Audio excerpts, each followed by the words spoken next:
This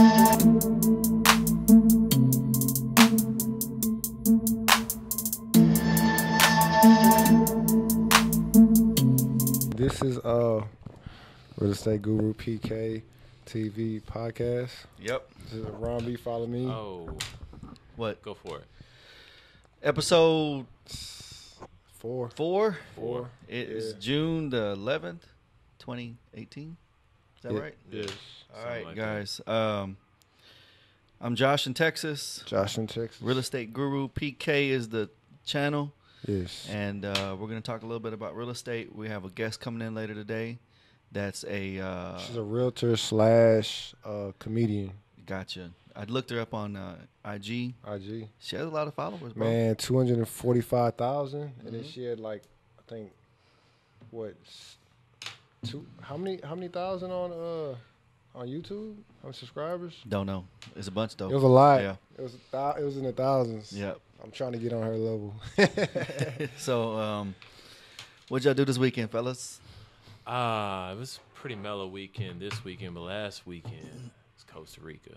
Oh, yeah. We didn't even talk about that. We didn't talk about it, You but and I was like, we're going to talk about it this week. I paid enough for that trip, so I'm going to be talking about it for a couple of weeks. So how was it? Tell us about it. Oh, it was live, man. Went whitewater rafting, zip lining, ATV, and it was super duper dangerous. Like, yeah. ATVing was? Yeah, I mean, I don't even want to say I was a wimp. I was riding the ATV, like, you have power steering on your car. Yeah.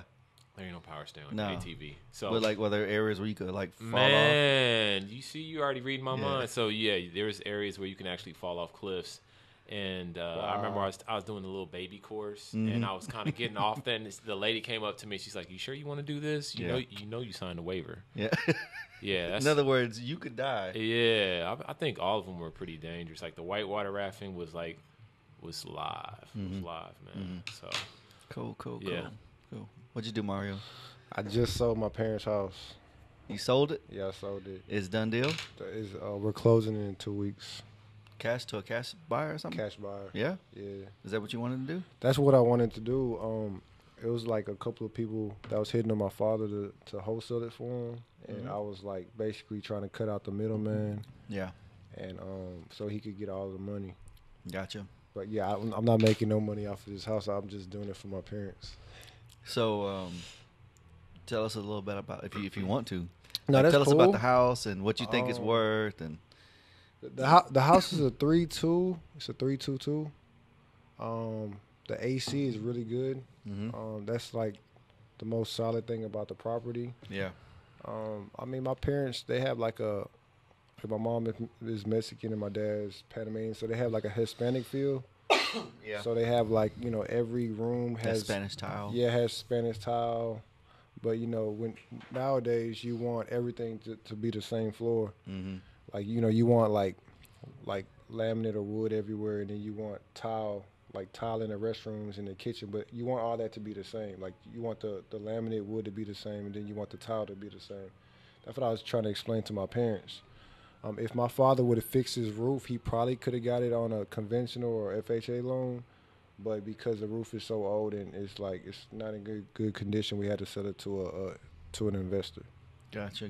And it wasn't any money in it for you to do it? Flip it yourself? I could have made some money, I could have told my dad, hey, let me get half, but I didn't want to do him like that. I wanted him to make the most money as possible. okay. Oh, Because he's getting another house, and I wanted him to use that money to put down on that house. And then he needed repairs as well, so I'm gonna help him paint and help him with the repairs, and like whatever I could do just for my trying to parents. keep it Yeah. clean and neat.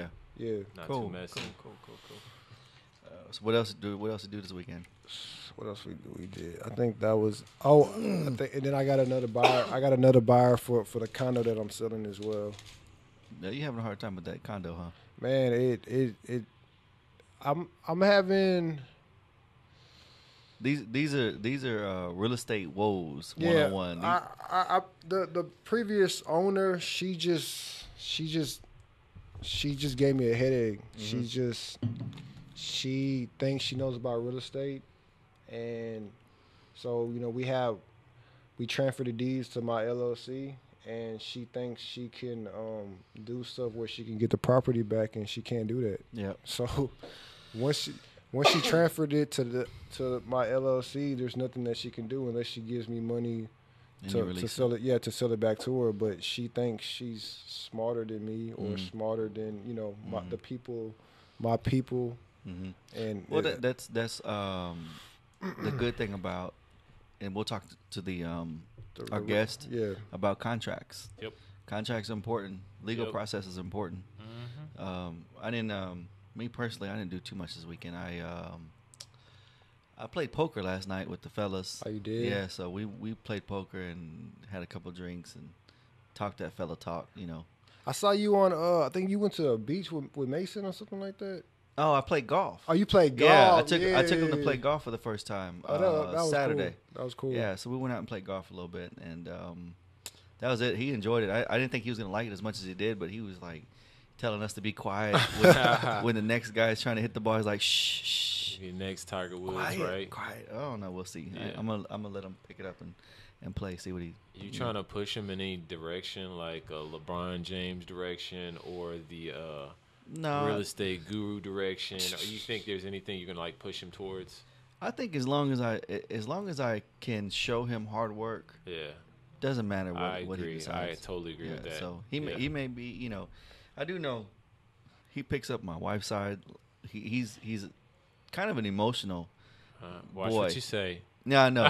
he's an emotional boy. Like, for instance, like I don't really have to spank him or discipline him that kind of way. Yeah. I just tell him no, and he understands. Like, he could cry on a no. Like, okay. So like me, I was total opposite. You had to beat the crap out of me to get me to even think about stopping. Yeah.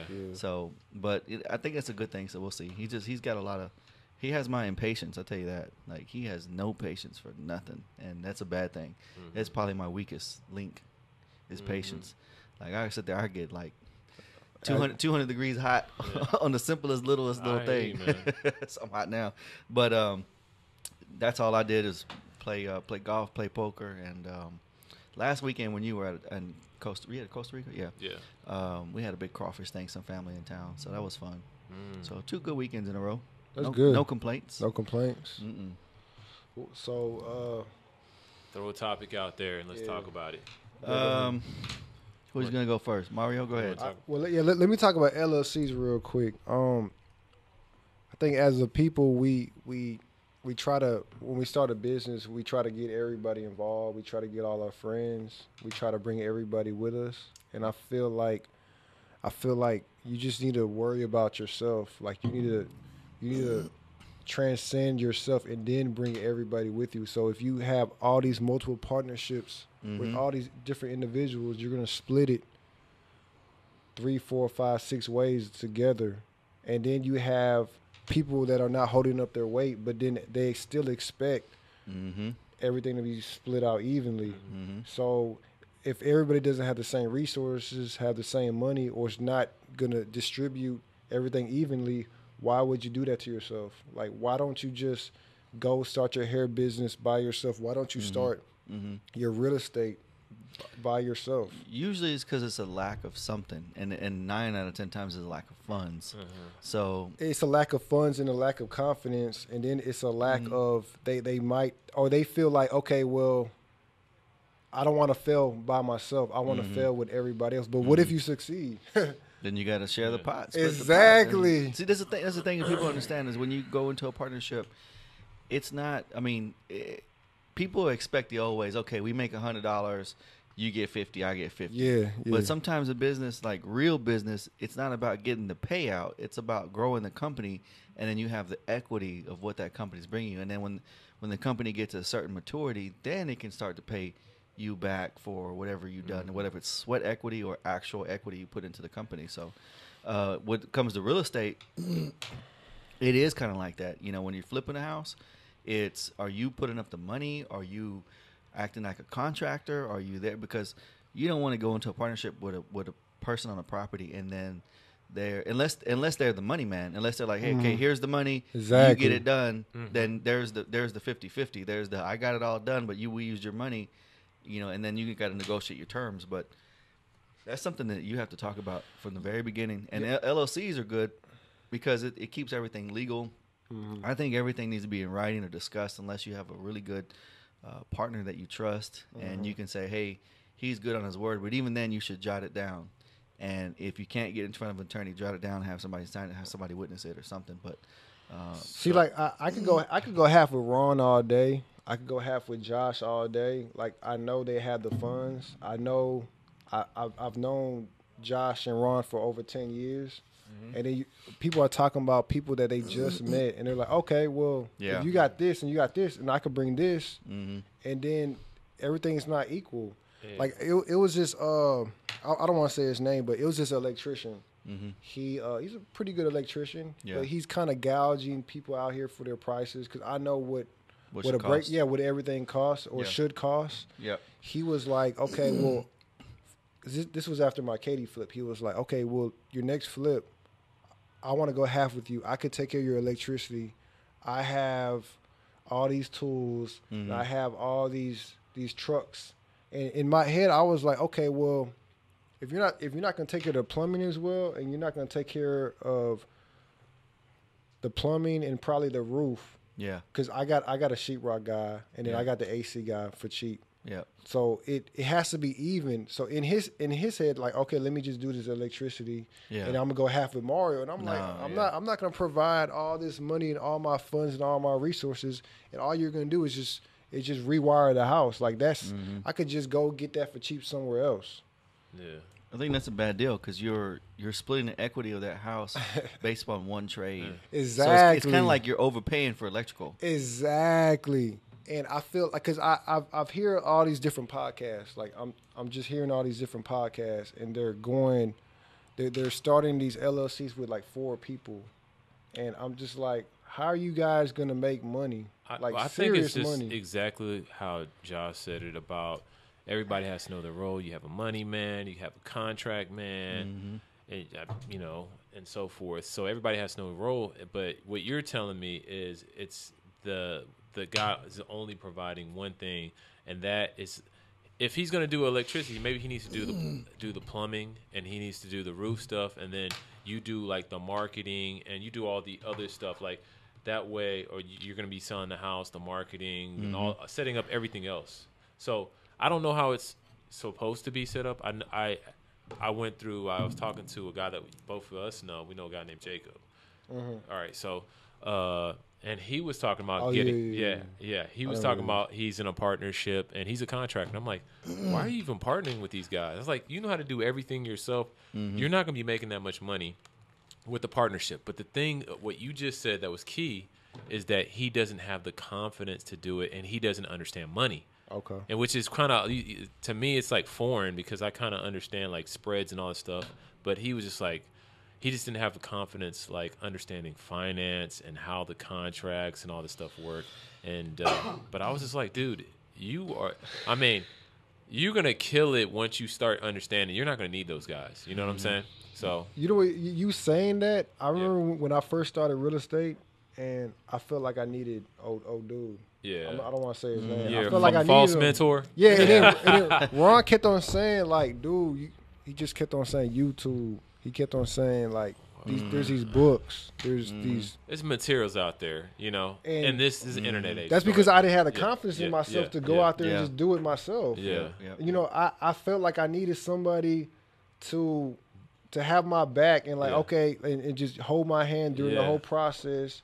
And I ended up going head first, and then it worked out best. I had a person like Josh, and then I had you to give me tips or pointers, or Josh had contractors, and then you sent me like some numbers for other contractors. Like that's all you need. So there had to been some sort of harmony in what we were telling you. Now I didn't know Ron, and I don't know what Ron's telling you, right? Yeah. So based upon, like, let's say what Ron says, and then what I say, versus, let's call it your ghost mentor, right? Who you used at first. Yeah. Versus the first guy who was mentoring you. Was there some harmony in what we were saying versus what the other guy was saying? That guy, he just wanted me to be his bank. Right, but what I'm saying is like, Yeah. what if I said something that made sense and he said something that made sense and it was on the same line of thought, then it's just telling you that makes sense. It's Exactly. true. Yeah. It rings true. Like, okay, if he says that XYZ is XYZ and this guy says too, but then this guy says, ABC should be the answer, then you have to go with what seems to make sense to you. Exactly. Or what's right in front of your face that makes sense. I had two people that I trusted. I knew Josh since middle school. I knew Ron since 2010. About that time. Yeah. So I just met this guy. I've known him for a couple of months. And I'm just like, and I even told him, I was like, dude, I've known Josh since middle school. Yeah. Like, and he was trying to separate you. Yes. From like, why are you listening to this guy? Why are you listening to Josh? But you know what his old MO was. So I mean, it's I ain't have no money. So I mean, that goes to show you not everybody that claims to know stuff about real estate is going to help you. And sometimes they might prey on you, right? They prey on your lack of knowledge, right? And the truth is, I mean, this is a game.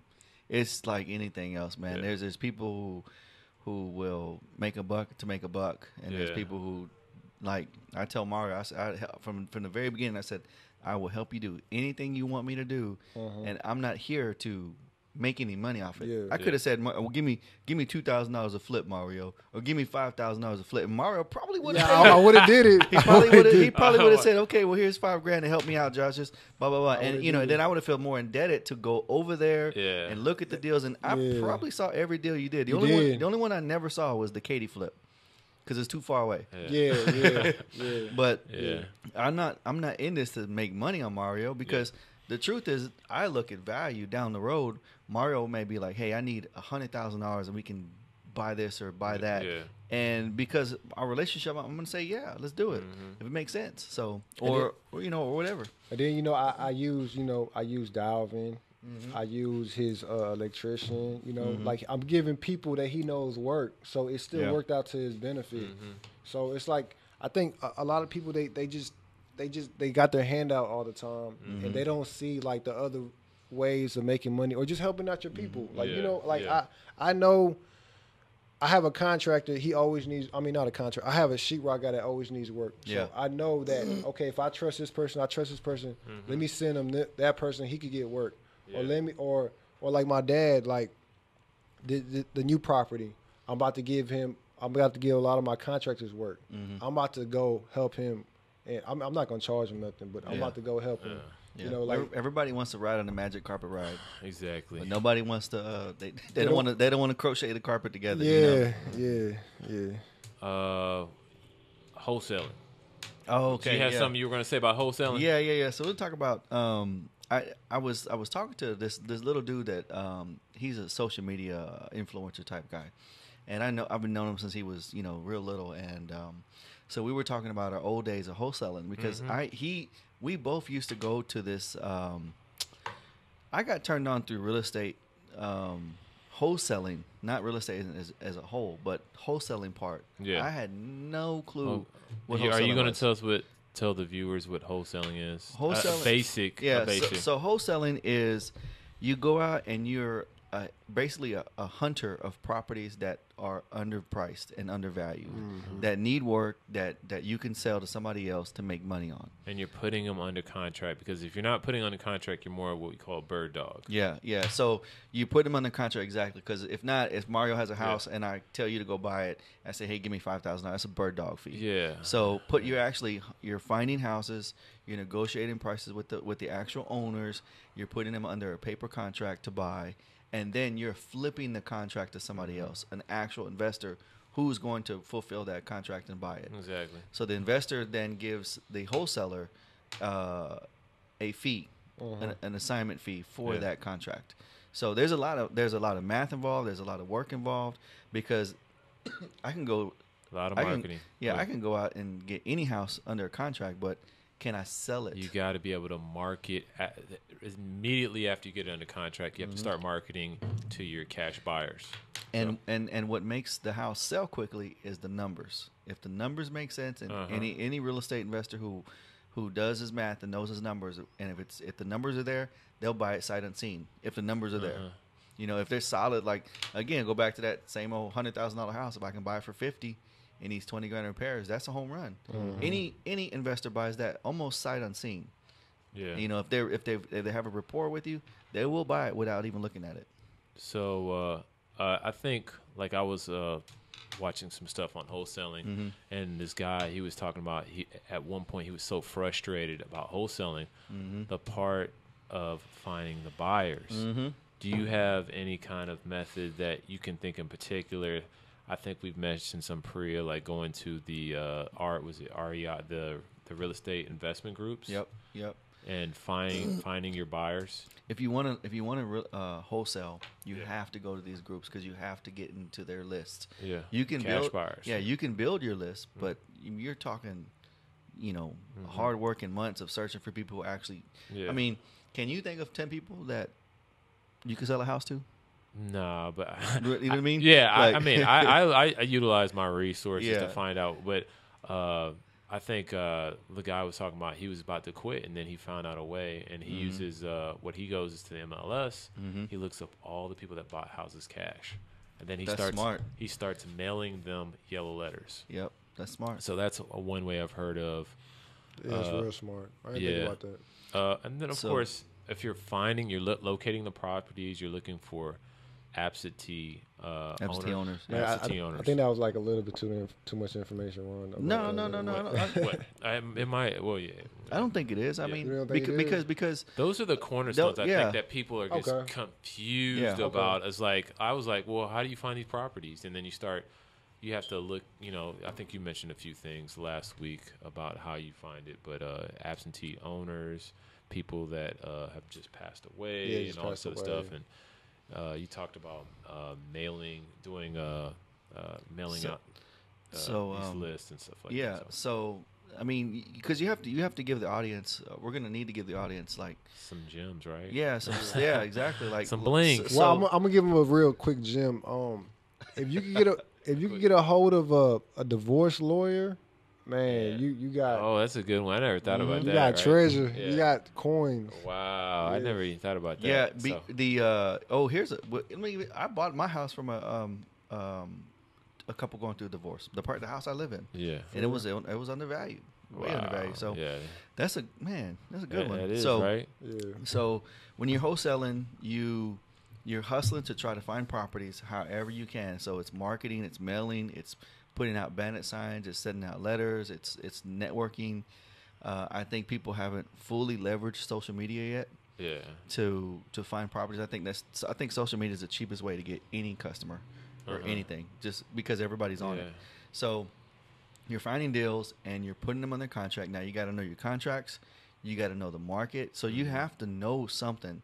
But it is an entry level avenue to get into real estate because you can flip a contract and make $10,000, and you never put up any money or any credit, any cash, nothing. So your biggest cost, like Mario mentioned last week, was your marketing, your bandit signs, your fuel costs, and your mailing costs. So that's your biggest cost, and it depends on how big you are. If you're a big wholesaler, you can be spending tens of thousands of dollars on marketing. But if you're a small guy, you might spend like $1,000 or $500 depending on, or just doing everything by foot. There was a that's guy gonna be really hard. There was a guy that I used to buy from that was he would only market south of the Beltway, by Court Road, South Post Oak. Yeah, he would only market this one area, and he would send out like $400 worth of yellow letters, and he would month after month after month he would sell about 4 houses. And that's all he wanted to do. Yeah. Like he would buy one for himself and then wholesale 4 or 5 of them, make $8,000 or $10,000 a piece. Yeah. What was the year of this? What was the this year? was this was probably 2010, 2011, and then so he had a small plan. Like you don't have to, if anybody has $400-$500 and can learn a little bit about real estate in the market and just study it for a little while, I think anybody can get into wholesaling. Now, the problem I had when I started, because somebody told me about wholesaling, and I was like, this is a goal of mine. I was like gung-ho wholesaling. And the problem I ran into was I wasn't able to sell the house.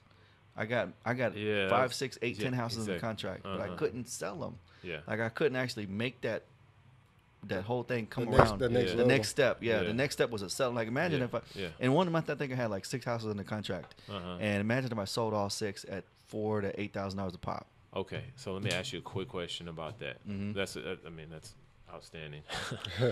But how much are you putting down? Like I've heard that you can go between putting $10 down to for the contract, or $500 down, or even thousands of dollars, depending on how good the deal is. What would you As say? the wholesaler?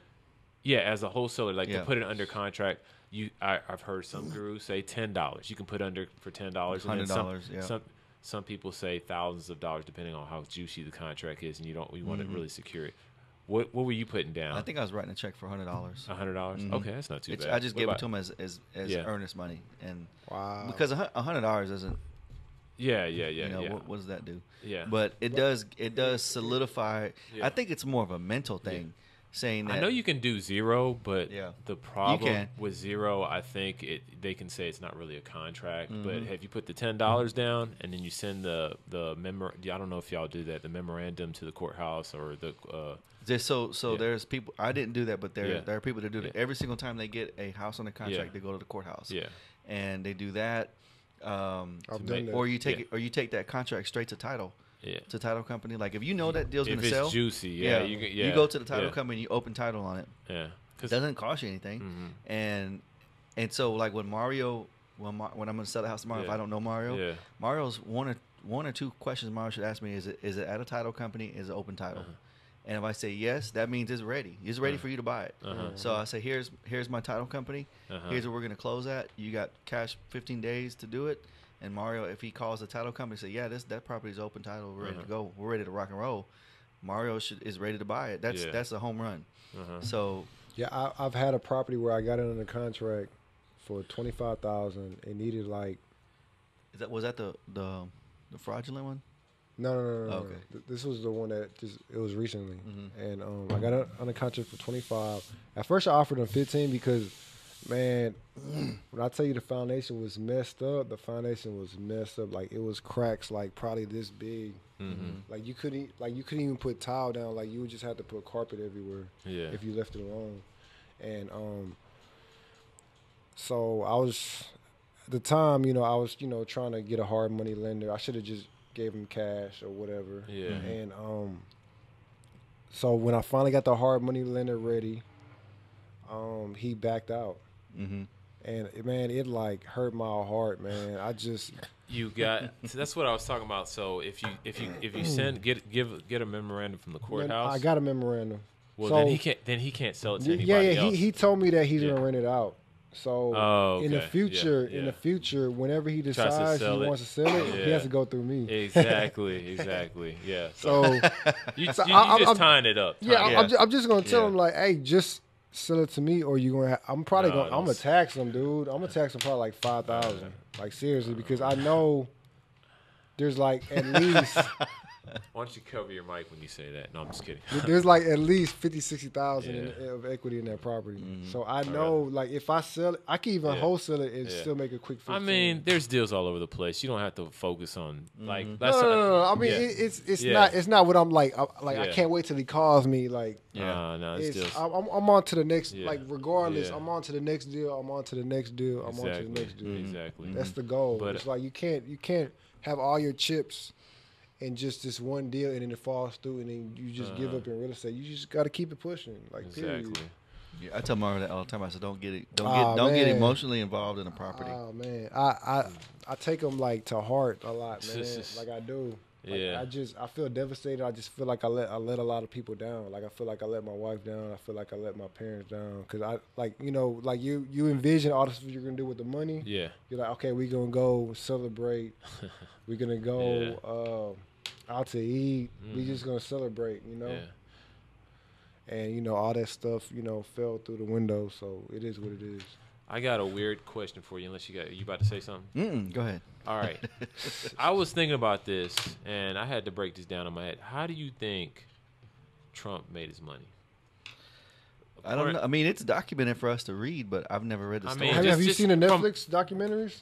He got 2 of them on there. They're pretty good. Well, I mean, the real way. I don't know how they claim. They said his dad gave him a meal. Okay, so $1 million, he's a billionaire. A millionaire. And he flipped it. Well, how did he do that? Like, I know how he did that, but do other people understand out there how he did that? That's he got like 2 casinos. He got like the Trump Towers, and then I think but how is the question? So you can't do all that on $1 million cash. He made New York. I know this is documented. He made New York not tax on anything.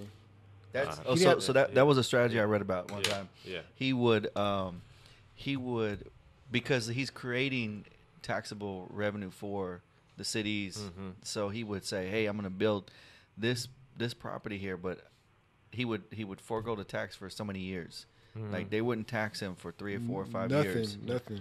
Property tax, and then so what he would do is basically, in my opinion, I think he would suck up all that money as cash equity, and then turn around and sell it right when the taxes are due, right when you're going to start getting taxed on it, move it. Yeah. Because think about it, he's building equity. Mm-hmm. You build anything, you have equity.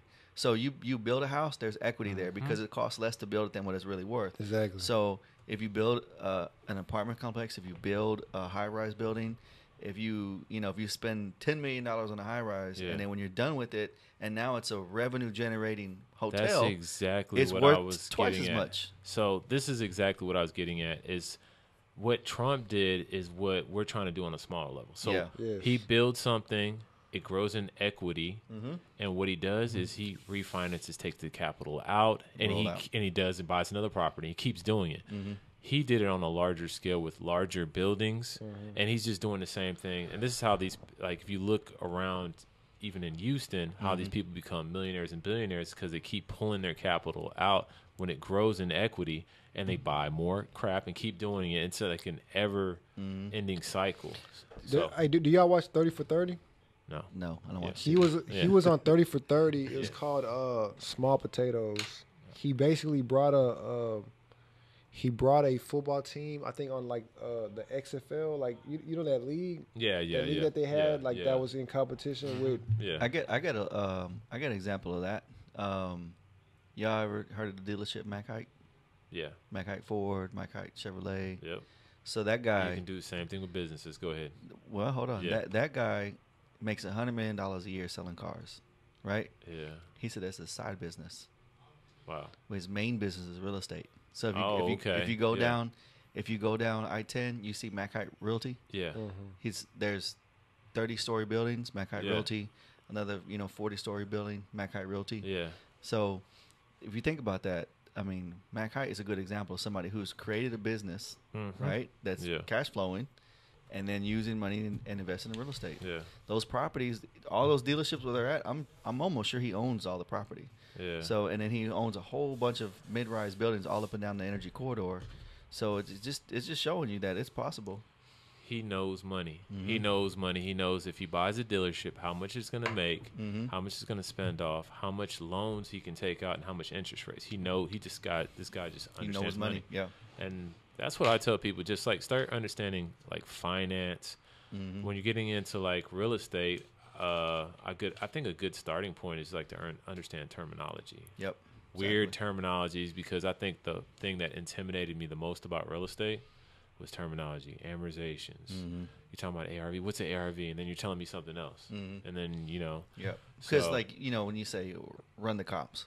Yeah, run the comps. A lot of people when I went to my first real estate seminar, I was like, run the comps. And then they'd move on to something else. I'm still thinking about what the comps is. Yep. And so, understand the terminology. Just take time. That's with anything. Like if you're taking, let's say, salsa class. Yeah. And they're telling you to do a crossbody lead. And you're like, what the heck is a crossbody lead or whatever? They're telling you how to do something funky. And you're like, you're just following everybody else in class. Learn the terminologies.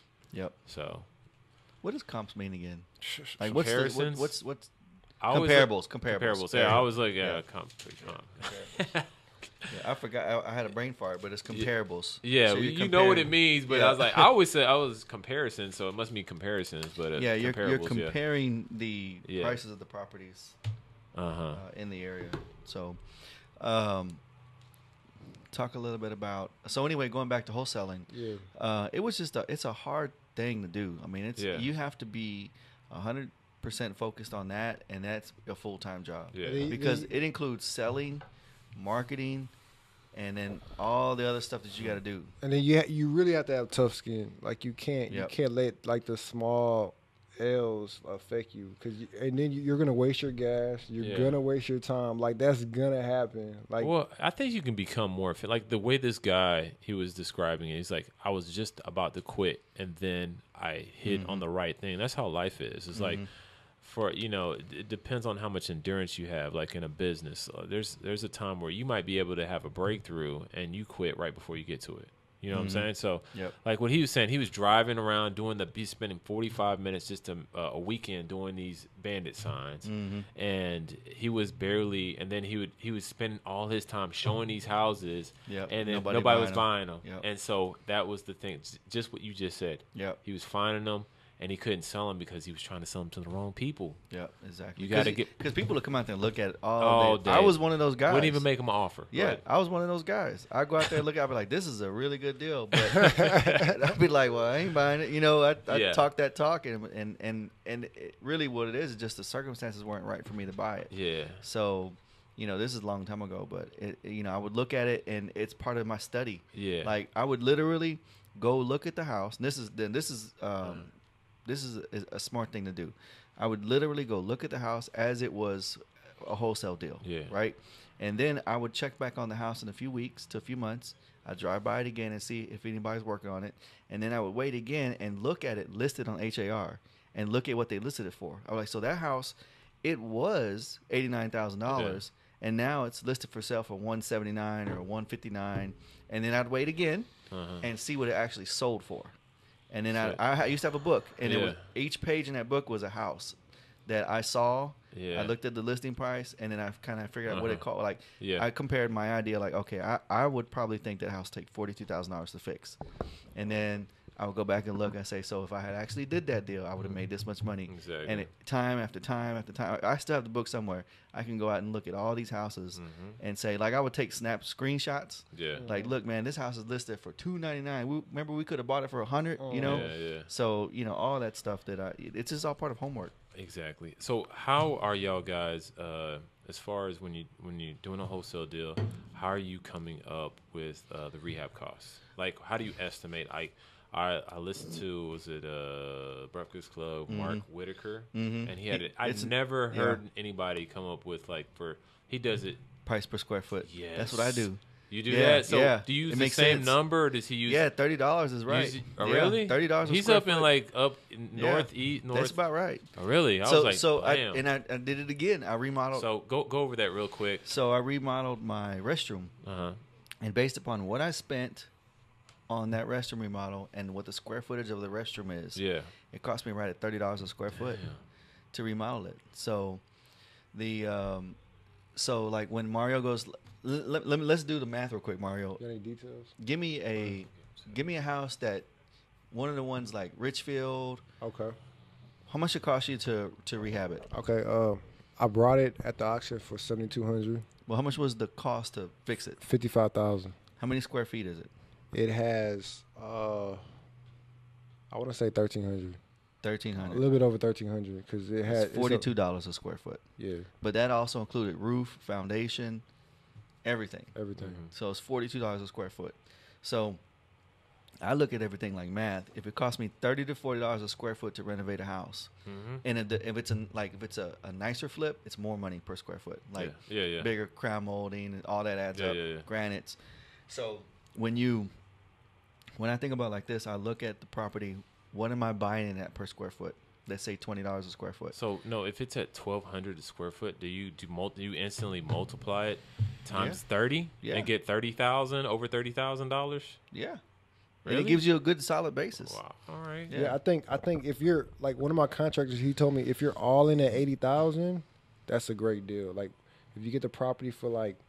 That's a great. Depends on. So ARVs, right? Yeah. So like that's you're probably talking about that one house. No, but I mean I think anything in the loop you could at least sell it for $120. No, you're talking about the loop because the ARVs are high, right? Yeah, okay. Well, okay. Hold up. Is that you? No, yes, sir. You want him to?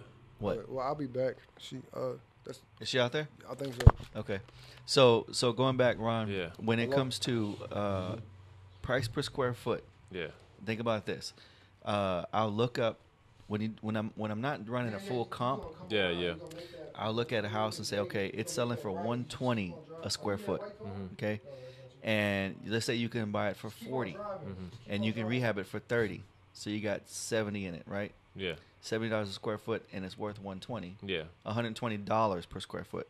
So you got a spread there. You multiply the square footage versus the difference in the price. Yeah. And you got an idea what you're gonna make. So if the house is 2,200 square feet and you can make $20 a square foot on it, then you make $44,000. So I mean, the numbers don't make they always add up. They always make sense. So it's just a matter of, I don't know if you can do anything under $30 a square foot. It'd have to be like just a quick, what they call make ready, like carpet and paint. Yeah. Like if you have to do just carpet and paint only, Uh-huh. then I think you can probably, that's a quick make ready type deal. So, but a full renovation is $30 a square foot. Wow, that's interesting. What you got, Mario? Guest coming or no? Yeah, she's coming. She's All right. I mean, she's almost here. Well, strap up. You put your. Put your. You're interrupting the podcast, Man, bro. I'm trying to I direct. couldn't even hear guests, this man running numbers, man. I'm like, I hope you don't ask me a question. I have some. Oh, well, I got a question for all y'all. I got a quick question for all y'all.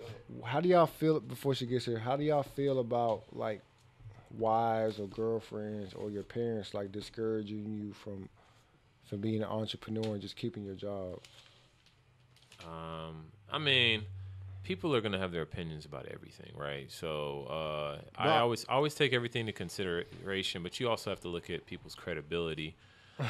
When they tell me, no, I'm not. Some people have high credibility because they've been there and they've done that, and some people are just scared of everything, Yeah. And some people, they don't have confidence in you. They don't know what you can do. I always tell people, like, you don't even know what you can do. So don't listen to what other people tell you about yourself. So, I mean, I always listen to what people say, but sometimes you got to take it with a grain of salt. It depends who it's coming from. And if it's your dream, then you need to study. You need to study your craft. And if a lot of people are telling you not to do it, then you got to look within yourself and, like, is it because I don't have credibility from the things I've done in the past, and maybe I need to step up my game? You know what I'm saying? True. So, yeah, I agree. Yeah. But, I yeah. mean, if you feel Shout out to the media block. Yeah. I mean, if you feel like if it's feasible and at the end of the day it's lucrative to do it, like wouldn't you think? Just to No, do absolutely. But like I said, if you discount everything that people tell you, then I think that's foolish. You know what I'm saying? Because sometimes people come up with legitimate concerns, but sometimes people are scared of their own shadows too. You know what I'm saying? So sometimes you can take it with a grain of salt. But if it's your dream, then I say, brainstorm and see if it's feasible and try to make it happen. You know what I'm saying? And don't take it lightly. You know what I'm saying?